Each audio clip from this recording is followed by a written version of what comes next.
Reformed Church.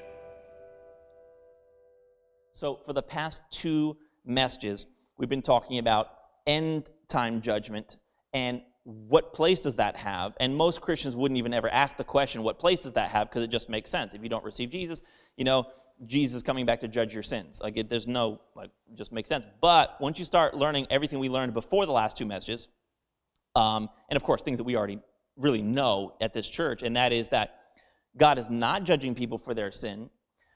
He is not imputing their trespasses to them, according to, 2 Corinthians chapter 5. He is not imputing their trespasses to them. That's what God was in Christ doing. Jesus came and took the judgment of the world on himself. And Jesus says, I believe it's in John chapter 12, that now is the judgment of the world. And so the judgment of the world actually happened 2,000 years ago. God's not mad at people today. He's not punishing people today. So once you know that, and you know that Jesus came according to Ephesians chapter 2, and he was preaching peace to us, and that's talking about the opposite of enmity. He said he abolished the enmity. How cool is that? That Jesus, who's the representation of our God, came, and his will was to abolish enmity between you and him. The heart of God, which Jesus is said in John 1, that he declares God, that God wanted to abolish enmity between you and him. That's awesome. How forgiving will that not make you one toward another when you know that God has abolished enmity between you and him? Any hostility, there's no beef there, in modern terms. That's how you would say that. There's nothing, and between him and the world. God's not even angry at the world. He has already made peace with them on his end. So when you know that, and then you start talking about end time judgment, you're like, wait, now it seems weird. Now you start asking questions. Well, what place does end time judgment have? Well, we learned the past 2 messages that very clearly, just you can throw it up behind me if you even can, Matthew 25:41, Jesus in the last day, when people come before him, and because people will be judged in the last day. I'm not getting around that. If people tell you that no one's going to be judged in the last day, that's probably not a church you want to go to, okay? On the other hand, if people say that God's mad at people today, probably not a church you want to go to necessarily either. But when people are judged in the last day, you know what the Lord will say to them? Depart from me, ye cursed, into everlasting fire. That's the lake of fire that we're learning about. Prepared for them? Nope. For the devil and his angels. That verse just could not be any clearer. And I just wonder what people think normally when they read that verse. Like, what do you think that actually means? He just said that judgment is not their judgment. They're cursed with a judgment that's not even their own. He said it wasn't prepared for you. If it was their judgment, he would have said it's prepared for you. But we know it was appointed, I'm not going to go through all this again, but it was appointed every man to die once, and after this, the judgment, as Hebrews says, we already went through that. And this says it's the judgment of the devil and his angels. That's the judgment to come, the lake of fire, is not the world's judgment. That happened 2,000 years ago when Jesus died once, as it was appointed to every man. The judgment to come is the devil's judgment. Man was never appointed the lake of fire. Man was never appointed to burn in fire forever and ever. He did not say to Adam, in the day you eat of it, you shall surely burn in everlasting fire. Furthermore, if we believe, as every Christian does, that Jesus bore our punishment, why did he go to the lake of fire forever? Because it wasn't our punishment. And Jesus did not come to take on him the nature of angels, as Hebrews says, but he came to take on the nature of the seed of Abraham. He came as a Jew, taking on flesh to save human beings, not to save angels, not to save the devil. And we could talk about that more later if you have questions about that. But Jesus came to save us, and it just so happened that it was appointed to man, that means humans, to die once. So what did Jesus do to fulfill our punishment? He died once. What did he not do? He did not go to the lake of fire. He did not burn forever and ever. And if that was really our punishment for our sin, he would have had to do that. Your sin does not deserve the lake of fire forever and ever. Now, our sin deserved punishment, but not the lake of fire forever and ever. It was appointed to every man, particularly to Adam at first, right? To die once. That curse spread to everyone thereafter, but that was what was appointed. Because it is more severe to cause someone to stumble than it is to stumble yourself. And Adam was the stumbler. The devil was the one who made him stumble and tempted. So it's more severe. How much more severe? Well, look at the punishment. Die one time, done. You fulfilled your obligation there. And devil is burned forever and ever in everlasting fire. So you can see it. Satan's evil was so severe that God says on the scale of justice, that's actually how severe and intense his sin was. And the devil, of course, has been trying to kill people ever since. And so with all that said, it's the devil's judgment, not people's. Now, I'm not saying that people won't fall into that judgment if they don't receive Jesus. There's also some nations that are saved stuff. If you guys, everyone in this room right now has heard that series, but if you listen to this stuff on nations that are saved, that gives an enormous amount of context to end-time judgment also. There's some awesome, beautiful things the Lord does with end-time judgment. And let me just tell you, in sort of review, the Lord will find every possible way to spare somebody in injustice that he possibly can. And just so you know, as a side note, even people that go to the lake of fire in the devil's judgment, if they are more so ignorant, and just so you know, that's even after the whole nations that are saved thing happens, which we know about in this church, and that happens all before. That seems to happen during the 1,000-year reign of the church on the earth before end-time judgment happens. I'm not going to teach on that again. I talked about it in that series there. But with that said, though, even people that refuse all those opportunities that the Lord gives and then finally fall into the judgment of the devil, the enmity between God and the devil, not the enmity between God and men. Well, when they fall into that, God even spares people from some of the intensity of it if they were more so ignorant. To the degree, now everybody is without excuse for not receiving Jesus. Romans chapter 1 talks about that. It says they're without excuse, even just because you live in creation. He says they're without excuse for not seeking God, or at least not looking for him. And if you seek him, you'd find him, right? It's not hard. So no one's with excuse. But if you were more so ignorant, right, maybe somebody else, God actually spares people from even the intensity of the lake of fire in a judgment that's not their own. And that's after I've said this already in the past, I'll say it one more time. The only people that will go to the lake of fire are, one, people that have rejected Jesus, but also, this may not make sense to most believers, but we would probably understand that here, but also people that willed to come against the church and harm it, to presumably try to overthrow the church or kill the church or whatever. You'd have to meet both those qualifications. Now, that doesn't make any sense to your average believer, but I think here we probably understand what I'm saying, right? Because listen to the nations that are saved teaching. You're going to have to just listen to that because there's a whole deal. And I honestly, I'm so tempted to just talk about it right now, but I'm not going to finish anything right now. If you want to know more about that, because I didn't really go into depth with that in the nations that are saved messages. So if you want more on that, please just jot it down. And when we say, hey, if you want prayer or want to talk about something after service, then do that, okay? And I will certainly talk to whoever wants to hear more about that. So it's not really even just rejecting Jesus. You have to meet that other qualification too. It's pretty interesting. But all that said, that's what we've been talking about more or less the past several messages. This is going to be important for the rest of the message. So this isn't really just recap what I'm about to say. This is relevant to tonight. I'm going to take this principle and apply it. So here's how it works, right? There's that verse in Romans 8 that says, if children, then heirs, right? We were going over that principle the last two messages. If children, then heirs. What that means, when he says children, he's not talking about like a biological child.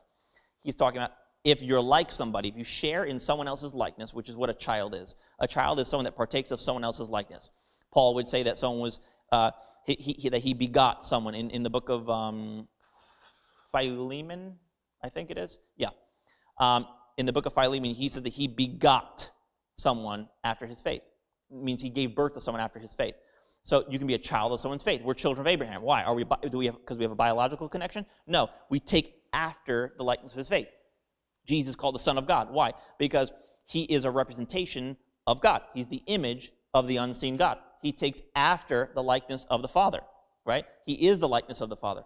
We're even called children of God. Why? Because we are after the image of our Father. People are called children of their father, the devil. Why? Because they do the will of the devil because they're in his nature, right? So the Bible says that it's just that if you're like someone, if you've taken after someone's likeness, it's just for you to get whatever they get. This should just make sense, right? Let's say you have an employee. Employee does something right, but they actually weren't the only one that did it. Someone else helped them in that thing. Well, they should both be rewarded then, right? Doesn't that just make sense? If they took after the same task, how would anyone who's just not reward them the same?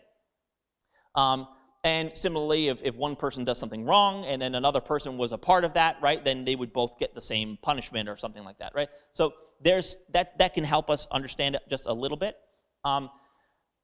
And what happened was, I won't say everything we already went over in the last 2 messages of this series, but the devil wanted to be like God, so he tempted Adam with just that. Oh, you'll be like God. You know, if you eat the fruit of the tree, you'll be like God, right? Well, he tempted Adam with the same sin that he was in himself, making Adam sort of an accomplice, if you want to use that word, with himself. And so Adam became like the devil. Adam polluted himself with the same nature of the devil. The devil polluted and corrupted his wisdom, the Bible says in Ezekiel. He was a wise angel, but he corrupted his wisdom, wanting to exalt himself to be like God. And he tempted Adam to do the same, even though Adam was already like God. So that's another story. But he tempted Adam this way. But why would he tempt Adam this way? Because he wanted Adam to join him in his sin. Why? Because if children, then heirs. He knows that if he makes Adam his child, in other words, taking after his likeness, joining him in his sin and in his likeness, he knows that God wouldn't punish him yet. Because if children, then heirs. Just like if we are children of God, we're heirs of God and joint heirs with Jesus. What does that mean? If we're like God, if we have his righteousness, it makes sense we'd get his same rewards and blessings and, you know, all that goes along with that. If you are partaking of the devil's sin, there's a principle of justice that then says that when God punishes the devil, he also has to punish whoever was an accomplice with him in that sin with the devil's punishment. You get his punishment. So it's not the end time judgment when God does finally punish the devil in the lake of fire. That's his punishment. The world, their own punishment has been taken at the cross. But because the world's sin is the same as the devil's, they inherit the devil's punishment whenever the devil is punished. Okay, it's a lot of information to try to go over quickly, but that's the recap, right? So you could say the world will enter into the devil's punishment because they partook of the devil's sin. The devil's an angel, right? The devil and his angels. And because mankind partook in the devil's sin, when God comes to punish the devil, that's why they will enter into a judgment that was prepared for the devil, not their own punishment. Okay? It's a principle of justice. That's how that works, okay? That is super important. I was going to go over a few questions that I had, but I'm not actually going to do that because I'm not going to have enough time to even finish the message tonight if I do that right now. So we're going to have to pick that up maybe next time because, like I said, I had about 3 questions that I was going to go over. So we'll go over that soon. So let's just get straight into the message, at least the remainder of it. So let's just pause for a second. That's going to be important. Keep those principles on the shelf. If children, then heirs. That means if you partake of someone's likeness, you inherit what is theirs, whatever reward they get. Okay. So knowing that that's a truth in the Bible, there are, and sorry, let me mention one more thing. We live in a time period in which sin is not being imputed right now, right? So God, even though we live in a time in which sin is not being imputed, people will still enter into a kind of judgment, the devil's, right? In a time period when sin is not being imputed. Okay, now we'll put that on the shelf. So now we see examples even before the law. We see examples with Cain and Abel. I wrote a few of them down. Cain and Abel, the plagues of Egypt, and also even the last days plagues. Those are examples that are not under the law of Moses, under the law of works. And people just think anytime they see judgment, they just assume it's God's wrath on sin. Like anytime. So Cain and Abel, when Cain was cursed, people just assume that was wrath on sin. But the Bible says very, very clearly, and this is important for context, right? Romans 5:13 says that sin is not imputed where there is no law. It's not imputed where there is no law. Cain was not under the law of Moses. under a law of works. He wasn't under a law of works that says you could not murder. Therefore, his sin of murder was not being imputed to him. And yet he was cursed. The plagues of Egypt, same thing. Sure, Pharaoh was oppressing Israel, but there was no law against it. So his sin was not being imputed. It doesn't make it right. It just means it wasn't being imputed, or God wasn't pouring wrath on that sin. And yet you see plagues against Pharaoh.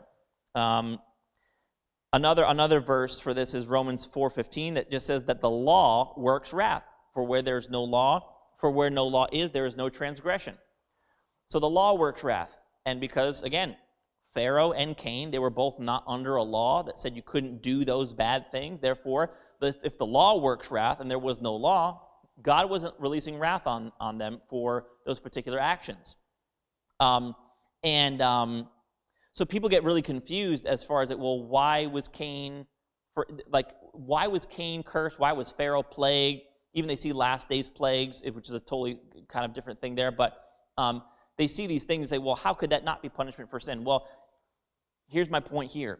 You need to find an alternate explanation than God was just pouring wrath on their sin. If you see an example before the law or in the time that we live in today, there needs to be another explanation, because it's easy to say, well, God's just punishing their sin. Sin is bad, sin deserves punishment. But again, according to the verse I just read you from Romans, you need to find an alternate explanation, because where no law is, there's no transgression. The law works wrath, and sin is not imputed where there's no law. So, for instance, Cain and Abel, that was vengeance and defense for Abel against Cain. If you haven't heard our vengeance material, you got to look that up online, but that's a thing that even New Covenant believers have as defense. So that's what that was against Cain. That's why Cain was cursed. But we already know it couldn't have been his own judgment for sin, because sin wasn't being imputed. Same thing with Pharaoh. That was retaliation and vengeance on behalf of Israel toward Pharaoh, because Pharaoh was oppressing Israel. That was not God holding Pharaoh's sin against him. That was just, for instance, if Pharaoh had done this to a different people, right? Let's say a secular people that did not know God at all, those plagues wouldn't have happened. It's really important to note that, because if it was judgment for sin, God would have judged Pharaoh no matter who he did that to. But it wasn't. It was because of particularly against the people of God, and because they were very immature, but they still did know the Lord, and there were people, and even just for Moses' sake, he was a man of faith. And so this was retaliation against Pharaoh as defense for Israel. And again, that was vengeance, which we've talked a lot about that in the past. But the point is, you got to find an alternate explanation here. Even the last days plagues, it's the same thing. People see the last days and they think, well, that's wrath against sin. Well, it can't be, because Jesus already took punishment, so we live in a time in which sin is not being imputed. We're not under a law of works anymore. Jesus came to abolish in his flesh the enmity, that is the law of commandments. He came to abolish those things by fulfilling them. We don't live under a law, so sin is not being imputed right now. And so the last days plagues are also vengeance on behalf of the church. So I'm just bringing you through a few examples to show you that there are alternate explanations for these things. And one example that you see, though, is Sodom and Gomorrah and the flood in Noah's time. Those are two big things that are huge examples that people always use, and I say always, but I say that with slight exaggeration,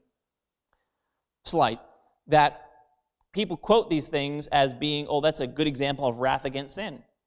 But again, if you start with biblical principles, because when fire and brimstone rained down on Sodom, it didn't come with a tag that says this is judgment for your sin. That's an assumption people interject into the passage, because their sin was so great, that is true, and God did judge them, so it's just assumed it was judgment because of their sin. Same thing with Noah and the flood. But again, while it doesn't come with a tag, the flood didn't come with a tag that says this is, a judgment for your sin, punishment on your sin. It doesn't come with a tag, but the Bible does explain certain principles, which we just read. What kind of principles? Sin is not imputed where there is no law. Sodom and Gomorrah and the world in Noah's time lived in a time period where God was not imputing their sin. So you have to then filter those accounts through those principles, right? If you don't do that, then what are those verses even for, right? It's saying where there's no law, sin is not imputed. That actually, in Romans 5 there, is particularly making an application to the time of Sodom and Gomorrah and Noah's time also. He's talking about the time between Adam and Moses, actually, which is that exact time. And he's talking about the time of Sodom and Gomorrah and Noah's time, and says their sin was not being imputed. Like that verse, you have to throw that verse completely out if you're just going to call it God imputing or judging their sin, right? So, what's the explanation then? Well, first of all, it's very interesting that, let's go to Luke 17:26, that God God uses Sodom and Gomorrah and the world in Noah's time frequently as examples of end-time judgment. And before I even explain anything further to you, it should already kind of make sense. Because if people, watch this, if Sodom and Gomorrah and the world in Noah's time, they were judged, okay? I'm not saying they weren't judged. They were judged, but you know it wasn't because God was imputing their sin to them, because the verse we just read. So wouldn't they make really fitting examples for end-time judgment? Judgment that people experience even though God's not imputing their sin to them. Sounds just like end-time judgment, right? Which we've been rehearsing in the past 2 messages of the series. So in the end times, or rather in the next age, people will be judged with a judgment that's not their own in a time period in which God is not imputing their sins. Well, it would make sense that God would use 2 accounts in a time where he wasn't imputing their sins. He was at peace with them. Now, he wasn't at peace with them because Jesus had fulfilled the punishment. Like in our case, that's even a more sure peace, right? It's a forever peace. Their peace was because God simply hadn't given a law yet, right? But their peace, God did end up giving a law and it brought enmity. But in our case, Jesus has come, fulfilled punishment, so sin is not being imputed to people, according to 2 Corinthians 5, and it's not being imputed to people forever, because Jesus died for sins forever. I went over all that in the past messages. So it's fitting then that in Luke 17:26 says, as it was in the days of, it says no, but this is in the King James, because the New Testament is translated from Greek instead of Hebrew. Certain names, it translates differently, okay? So it's talking about Noah. If you read like New King James, it'll just say Noah. And as it was in the days of Noah, so it shall be also in the days of the Son of Man. So he's making a comparison here. And I could explain this a little further. I don't have the time to do it right now. But he is making a comparison between the time of Noah and basically the time of Noah is a symbol of when Jesus comes back and the destruction of the earth all the way into the next age. And just suffice it to say right now, he's using Noah and the world in Noah's time as a picture of end-time judgment of unbelievers, okay? That's what he's doing. And it says, so shall it be also in the days of the Son of Man. They did eat, they drank, they married wives, they were given in marriage until the day that Noah entered into the ark and the flood came and destroyed them all. Likewise, also, as it was in the days of Lot. They did eat, they drank, they brought, they sold, they planted, they builded. But the same day that Lot went out of Sodom, it rained fire and brimstone from heaven and destroyed them all. Even thus shall it be in the day when the Son of Man is revealed. So he's using the days of Lot, which, just so you know, the days of Lot, he's talking about Sodom and Gomorrah there, right? Lot lived in Sodom. And so he's saying Sodom and Gomorrah and the world in Noah's time, these are good examples of when the Son of Man appears and the earth is destroyed. And actually, again, there's symbolism of both Sodom and Gomorrah and the world in Noah's time carry on from the day Jesus comes back all the way until like end-time judgment in the next age. And so my point here is that he's using them as examples of end-time judgment or judgment of unbelievers. And he's using 2 examples, very interestingly, in a time period in which sin was not being imputed. Now, I want to make mention of this also. I'm not saying they're the only examples God uses. There's a lot of symbolism, even under the law, for instance, that God uses for end-time judgment. Okay? So, and of course, that was a time when sin was being imputed. But I just find it interesting that these 2 examples are used very frequently, and there's a reason for that. I'm going to show you some other verses right now. There's a reason for why God uses these 2 particular examples fairly frequently as examples of end-time judgment. Let's read. Let's go to one of those examples. Let's go to Genesis 6. Genesis 6. Let's start in verse 5. I just want to just show you something in verse 5, and then we're going to jump back up afterwards. It says, and God saw the wickedness of man was great in the earth. And bear in mind, this is an example that God uses of end-time judgment. So, you had to pay attention and filter this through that. He saw the wickedness of man was great in the earth, and that every imagination of the thoughts of his heart was only evil continually. And it repented the Lord that he had made man on the earth, and it grieved him at his heart. And the Lord said, I will destroy man, whom I have created from the face of the earth, both man and beast, etc., etc. So he just says, he saw the wickedness of man, and then he says, I'm going to destroy man, whom I have created. So that you look at that, and I understand why people, like in other words, it's not right, but I do understand why someone would look at that and just think, well, God's just judging their sin. Well, because you're like, they're wicked, I'm destroying them. I understand why, but I used to believe the same thing. But we know it's not, right? Romans 5 tells us God wasn't imputing their sin. So you read that now and you're like, okay, what's going on here? Well, this is just super interesting. Remember, just a few minutes ago, I just had rehearsed with you the concept of end-time judgment and the devil and his angels, right? The devil himself is an angel, right?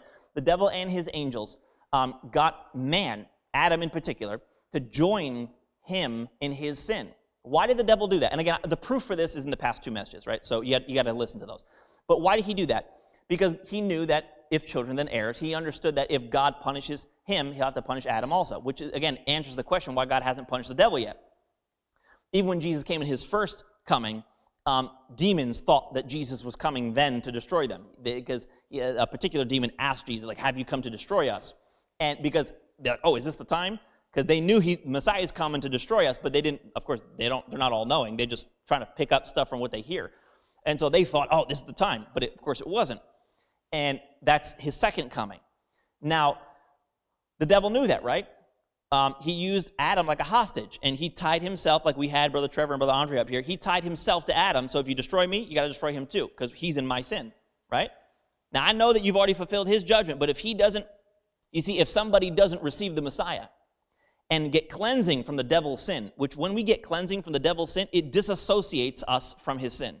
So we're now separate in the righteousness of God, heirs of God, joint heirs with Jesus, and now God can come and destroy the devil, cleanly destroy him without hurting any of us. So that's why the Lord right now is calling everybody out of Babylon, get out of her, don't partake of her sins or of her plagues, therefore, right? So God's calling us out, but that's what the devil did, right? Really interesting, though, because I never understood why this happened, but we just read in Genesis that God was going to destroy man because of his wickedness, okay? So you see that, seems like judgment, but then there's this little detail that people leave out. Now go to verse 1, okay? Because if you read from verse 5, it just seems like, oh, he's just destroying them because they sinned, okay, whatever. But then when you find sin wasn't imputed, okay, what's going on here? I never understood why God mentioned this verse. In verse 1, and it came to pass, when men began to multiply in the face of the earth, the daughters were born unto them, and the sons of God. That's talking about angels. Sons of God. Now, they're not sons of God like we're sons of God. Son just means like somebody else. It could, for instance, it doesn't mean, how do I put this? It doesn't mean you're like them entirely. Like, for instance, we're sons of Abraham. But how? Of his faith, not of his biology. The Jews are sons of Abraham in their biology. They took after his likeness biologically, physically. They are called sons in one way, and we're called sons in another way. So angels aren't sons of God like they're fully like God, but in a particular way, maybe because they're heavenly, for instance, or something like that. But so when it says the sons of God, it's talking about angels. Now, watch this. We're talking about angels now all of a sudden. And it says, the sons of God saw the daughters of men, and they were fair, and they took them wives of all that they chose. Now, watch. This was a sin that I'll read you two verses after this that say that God took these angels, in the book of Jude it says this, and also in 2 Peter chapter 2, chapter 2, and it says God took those angels and threw them into hell, okay? So you got angels that sinned, and their sin here, we'll find out from the book of Jude, was that they went after strange flesh. That means they slept with women where that was not their proper. The Bible talks about how they left their first estate and they left their proper habitation, meaning they weren't meant to sleep with human women, okay? Some people say angels took physical form. This is opinion, and I don't want anyone to get mad at me if they're listening to this online, but I believe angels have bodies, but that's my opinion. The Bible does not say they took physical form. It just said they slept with them. So I think it's actually interjecting more into the passage to say they took a form to be able to sleep with a human woman. But anyway, that's just an opinion. But they did that, right? God said that was a sin. He judged the angels. Whoa. They sinned, and God judged the angels. 2 Peter 2 and Jude, which is only one chapter anyway, says that God judged them and committed them to chains of darkness in hell. Now, once you come at this with principles that the Bible says about this time period even, what would you expect if God judges an angel? Watch this. You're going to hear something reminiscent of end-time judgment while I say this. What happens when God judges an angel for his sin, but humans were associated with that sin, partners with the angel in his sin, even in a time where sin's not being imputed? What happens when an angel sins and human beings join that sin, and then God judges that angel? You see what I'm saying here? I already gave you that example of even with Adam, right? Now how Adam's judgment spread to all men and all that too. So we've been through that. But so when you read this now, why would God, let me submit this question to you. If this is about God judging the world, why would God mention the angels first? What place does that have? Isn't that really weird? Read the chapter for yourself, because I'm not going to do all that right now. Read the chapter for yourself. If you read the chapter, apart from what I'm teaching on right now, it makes no sense to mention the angels first. What point is that? It mentions the angels and how they came and slept with human women. Now, but by the fact that they slept with human women, we already have human beings engaging in the same sin with angels. We already have that. But God's not imputing the sin of the human being. But he was imputing the sin of the angel. So what do we have now? You see what I'm saying? We have human beings partaking in sin with angels, and then the angels got judged.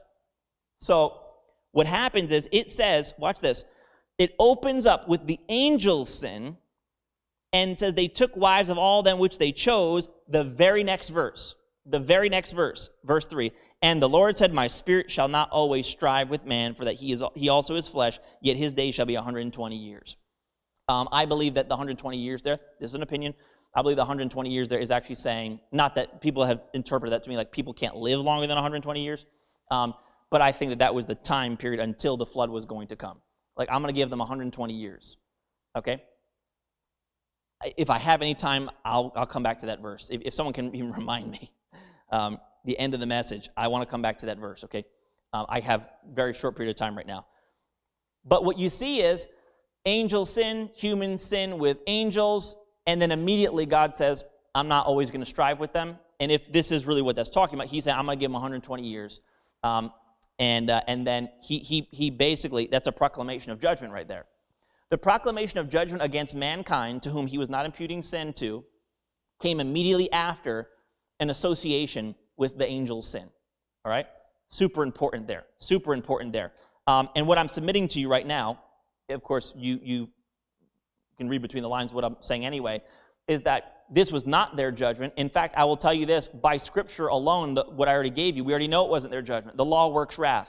There was no law of works that says you can't sleep with an angel. There was no law of works that said you can't commit adultery. There was no law of works. So if they do a bad work, you know it wasn't their own judgment. Sin wasn't being imputed. So think about this for a second. By those verses alone, you already know that wasn't their own judgment for their sin. You already know it. We already read that from Romans. So interpreting it this way, you see it's not their own judgment, and strangely enough, they sin with an angel who was, or angels that were judged, and then they get this punishment. So let's jump to, now I will say, it does go on to mention then, not only that the women slept with these angels, it also says that they had children and they were like great men on the earth and they were giants on the earth, these men that were born of the angels and all this. I'm not going to get into that right now. But then it goes on to speak about the wickedness of man on the earth, okay? I'm not going to touch that just yet. So let's go to 2 Peter 2. So it's already weird.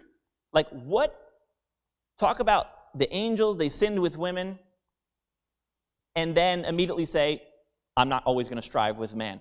Like there's a proclamation of judgment immediately on the heels of that.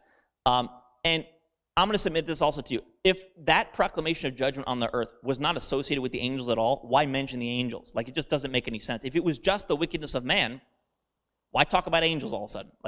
It doesn't seem relevant to the story of the flood unless there's some correlation to it. He literally starts the account, because just so you know, Genesis chapter 5 is just genealogies, if you actually read through it. It's mostly just genealogies. So he actually starts the story of the flood with the angels.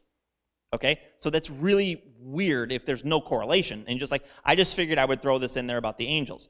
And then suddenly say, oh, my spirit's not always going to strive with man because they sin with the angels. So look at 2 Peter chapter 2, verse 4.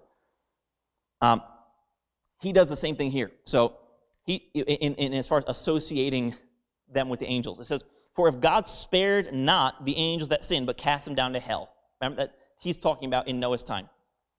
And delivered them into chains of darkness to be reserved unto judgment, and spared not the old world, but saved Noah. You see how he does that? Weird again, to start mentioning the angels, that he didn't spare the angels, and he didn't spare the world in Noah's time. Like he just runs the thought right into, I cast the angels into hell, and then I destroyed the earth. Again, why? Why say angels' judgment, then the world's judgment? And he even adds another account here, and says, and look at those words too in verse 4. God spared not the angels that sinned, cast them down to hell. Verse 5, and he spared not, same words, the old world. And then look at verse 6. And actually, I'll finish up verse 5. And he says that Noah was a preacher of righteousness. That means he was preaching the gospel of righteousness, cleansing from sin, or forgiveness of sin. And then God, it says, bringing in the flood upon the world of the ungodly. And they were ungodly. But in verse 6 it says, and turning the cities of Sodom and Gomorrah into ashes, condemned them with an overthrow. So it's super important to know, he goes, I spared not the angels, I spared not the old world in Noah's time, and then condemned Sodom and Gomorrah. It's even, I'm going to show you this, it starts associating even Sodom and Gomorrah with the angels. And you might not see that just yet. And he says, making them an ensample, or an example, unto those who should afterwards live ungodly. Just so you know, the word live is not actually in the text. Those afterwards who should be ungodly. And I have much more to say about that, but we're going to have to leave it there. I don't have time. I would take you to verse 8 if I had time. Point is here, you see this association between angels, Noah, and then Sodom and Gomorrah. Even in this, he makes an association when talking about like there's a correlation, as if there were a correlation between the judgment of the angels and the judgment of the world in Noah's time, and then even the judgment of Sodom and Gomorrah even. And it says that they are an example. Again, remember I told you before that God uses them as examples of end-time judgment? He says that again there. Making them an example, meaning like they're an example for us.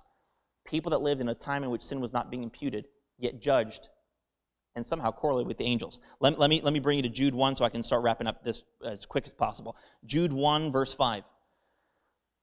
Jude 1, verse 5. And I'm just going to start reading. He says, I will therefore put you in remembrance. You can just look up behind me. I will therefore put you in remembrance, though you once knew this, how that the Lord saved the people out of the land of Egypt, afterward destroyed them that believed not. He's just using one example here of end-time judgment. And this is, he's talking about Israel. So that's one example. But look at the following example he gives. And the angels, which kept not their first estate, but left their own habitation. Their first estate means their beginning, their origin. And he's referring to how they went and slept with human women. Like they didn't keep where they originated from. Like God never ordained that they leave those bounds. Association with angels, and they left and slept with human women. And that was beyond their origin, is kind of what that means. They left their first estate. Furthermore, it says, and they left their own habitation. That either would mean in the heavenly realm, or I believe like they left their proper abode, like their association with angels, and they left that and interacted with human women this way. And so this is sort of like likened to like homosexuality today, or even bestiality, right? That's leaving your origin, right? Like you were not originally intended for that, right? That's not sexually, that's not how it's supposed to be, right? Man, woman, or man and an animal, or like that's not what it's supposed to be. So an angel sleeping with a human woman is like that, right? It's like it's a perversity of sexuality, right? That thank God we've been cleansed from through Jesus, right? And that goes for even people that maybe have struggled with that in the past. But that's what it's similar to, right? It's a sexual relationship with someone that is not originally intended. So they kept not their first estate, and then he says what happened. So he talks about their sin. What was their sin? This perversity of sexuality, right? And then it says, and he has reserved in everlasting chains under darkness unto the judgment of the great day. So it talks about their punishment also. 2 Peter particularly says that they were cast into hell. And here it mentions those great chains again, or the everlasting chains again. So it mentions the angels' sin, right? In that they kept not their first estate, and then it mentions their punishment. Watch this. Verse 7, even as, those words, even as, are super important, because this is actually, remember in 2 Peter 2, I just read to you, and I said it looks like it's making a correlation, right? It's lumping these things together. Genesis 6 says angels sin with women, and then all of a sudden punishment. There's a correlation there. 2 Peter 2, angels, old world in Noah's time, Sodom and Gomorrah. It's like making this correlation. It's lumping them all together again, right? Like their judgment has something to do with one another. Here is get stronger, because it says even as, okay? If you don't know our past stuff we've talked about, the interpretation of this is not going to mean anything to you. This message is probably the worst message of the series to come in on the middle of. But when you know what we know, and then you read this, it's like, even as Sodom and Gomorrah. So it talked about the angels' sin and their punishment, even as Sodom and Gomorrah and the cities about them, in like manner. Again, that doesn't mean anything to you if you don't know what we've been talking about, but it says in like manner, giving themselves over to fornication. Now, why would it say in like manner, giving themselves over to fornication? Because that's what the angels did. They gave themselves over to fornication. Fornication is just like a perversity of sexuality, right? They gave themselves over to that. Angels with women. Well, you know, it's what you saw in Sodom and Gomorrah was homosexuality and rape and other things, but it was perversity of sexuality is actually what you saw in Sodom and Gomorrah. You can read about that in Genesis. I think it's chapter 18. So even as Sodom and Gomorrah and the cities about them, in like manner, giving themselves over to fornication. But remember, in like manner with what? With the angels. It correlates. This cannot be denied. It correlates the fornication, the perversity of sexuality in Sodom and Gomorrah with the angels in Noah's time. Now that you may not understand that just yet, and I'll show you that. But going after strange flesh. You see, that's exactly what the angels did. Flesh that was strange to theirs, they went after it sexually. What did Sodom and Gomorrah do? Sodom and Gomorrah, what you saw was perversity of sexuality, went after strange flesh that they should not be associated with. Men with men, women with women, right? Amongst, I'm sure, a host of other things. But it was perversity of sexuality, and it says that they did it in like manner with the angels and are set forth as an example. See, again, with the example thing. They're an example, suffering the vengeance of eternal fire. God's saying this is a good example of end-time judgment. Why is it a good example of end-time judgment? Because I'm going to just give you the punchline, and I'll explain it, because I just have a couple more minutes. Here's the punchline, okay? Why are they a good example? Because angels sinned in the time of Noah, and women, at the very least, we see, sinned with them, right? Furthermore, it goes on in Noah's time in Genesis chapter 6 to talk about the wickedness of man, and it particularly says that God saw that every man had corrupted his way upon the earth. And this part is opinion, okay? But I believe this wholeheartedly to be true, okay? That corrupted his way is referring to sin, probably even perversity of sexuality, but the corrupting of the way of mankind was instigated by the angels. Otherwise, why mention the angels first? Angels came down and sinned. Of course, but I will say in Noah's time, at the very least, we know that it says the women were associated with their sin. Like, that's beyond the shadow of any doubt, right? There were women that associated themselves with the angel's sin. But furthermore, it said that the wickedness of man, and every man had corrupted his way, of course, apart from Noah, corrupted his way upon the earth. Now, the population size may have been smaller at the time than today. I'm not sure. But nevertheless, though, that every man had corrupted his way upon the earth, and the corrupted his way sounds like a perversity to me. And regardless of what that means sin-wise for the people at the time, I believe that when he says that mankind had corrupted his way, I believe the only reason why it mentions the angels first, is because they were the instigators of the every man corrupting his way, the instigators of the sin. But we already have that correlation. No matter what you thought about even that opinion I just gave you, which I really do believe, you have the women at the very least showing that they took part in sin with the angels. Now, what about this, though, with Sodom and Gomorrah? Because it kind of makes sense, the world in Noah's time. Okay, you having heard what I've been preaching on so far, you can kind of follow me here in the logic and say, well, that perfectly makes sense. The punchline here with Noah's time was that they inherited judgment from the angels. God told them, I'm going to strive with you for 120 years, and I'm not going to punish these angels. And then after 120 years, I'm going to punish the angels, and what's that going to mean for you? You associated with their sin. It's not about your sin. It's about it's like their sin. Like, you see what I'm saying? Just like end-time judgment. Seems like a good ensample. Seems like a good example, right, of end-time judgment, suffering the vengeance of eternal fire, right? So that aside, though, that's what happened. I'm telling you that is what happened. The angels we know were condemned, and I believe that when he says, I will not always strive with man, but his years will be 120 years, I believe that's talking about the time period that God was going to wait as he's waiting right now, and he's saying, I'm going to give everybody some time to come out of Babylon and get disassociated and cleansed of her sin so you don't receive the wrath of the wine of the wrath of her fornication. It's her sin I'm coming to judge, not yours. It's her sin I'm coming to judge, not yours, but you need to get out of her sin so I can cleanly judge her and not judge you. So the 120 years, I believe that was exactly what that was, and God saying, hey, now watch, this is the beautiful thing. He said he was striving with who? With man. I love that because the angels sinned too. But he said, I won't always strive with man. Strive, right? Like the word means like to plead with or even the word strive, right? Like I'm bearing with you.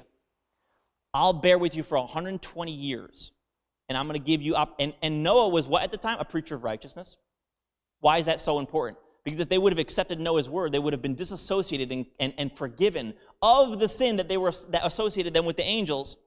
They would have said, quote unquote, they would have come out of Babylon, been forgiven, made righteous from the sin of the angels, and they wouldn't have been judged.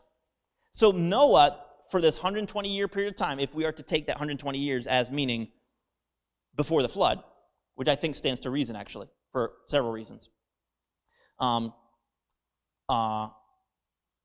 There's some genealogy reasons, too, why I believe that's also true.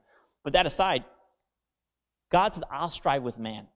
Like, I know I'm not trying to judge you. I'm not imputing your sin. But I'm coming to judge the angels. What I'm saying right now, you could just take and apply to end-time judgment. I'm not judging your sin. I'm at peace with you. I'm not imputing your sin. I'm coming to judge the angels. But I'm going to give you a space of time, and I'm going to strive with you. I'm going to bear with you and say, here's your time period. Get out. Right? Remember the whole hostage situation? Terrorist? I'm coming to bomb the terrorist. Get out. I'm bombing the terrorist. He's stealing and killing and destroying. I need him out of the picture. But get out of his house. I'm striving with who? With man. See, I'm coming to judge the angels, but I'm striving with man. I'm bearing with mankind. Noah is my ordained preacher to preach righteousness to people, to get forgiven of the sin that you've been involved with. And so that is the point right there. Hopefully I'm making all this clear, but that is what that is. That is inherited judgment, and that is why God mentions the angels first. But I want to end here. You guys have a few more minutes? Okay, because I just got to finish this up right here. This actually, though, what the Bible says about Sodom and Gomorrah is funny. It's the verbiage here is even stronger, though, because it says even as, and it says in like manner with the angels. Now, you might say, okay, I can kind of see that correlation.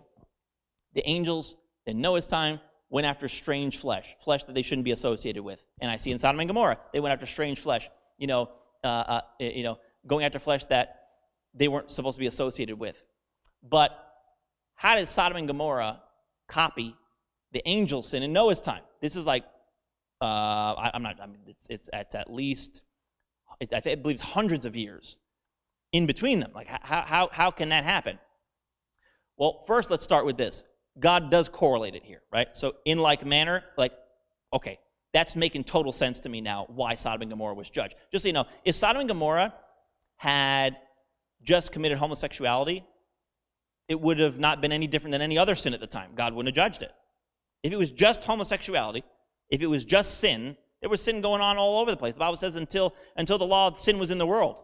There was sin all over the world, but sin wasn't being imputed where there is no law. And Sodom and Gomorrah would have been no different. But they did it in like manner with the angels. That was the problem. You're catching that, right? But how?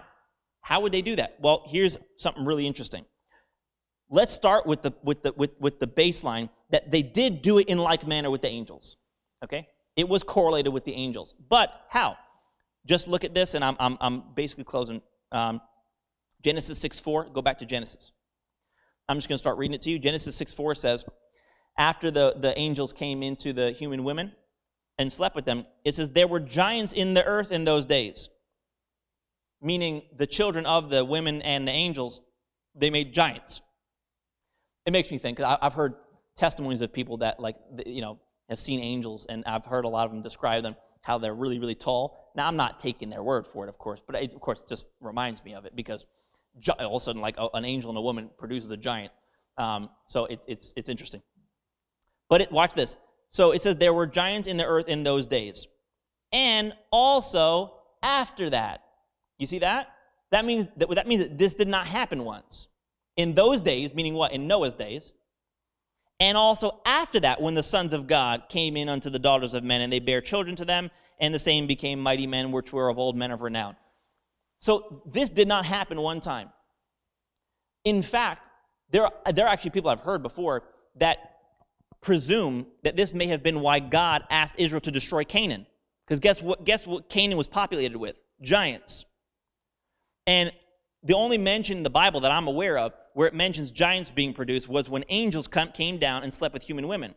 In which case, this is totally opinion. This is actually, I will even say it's speculation.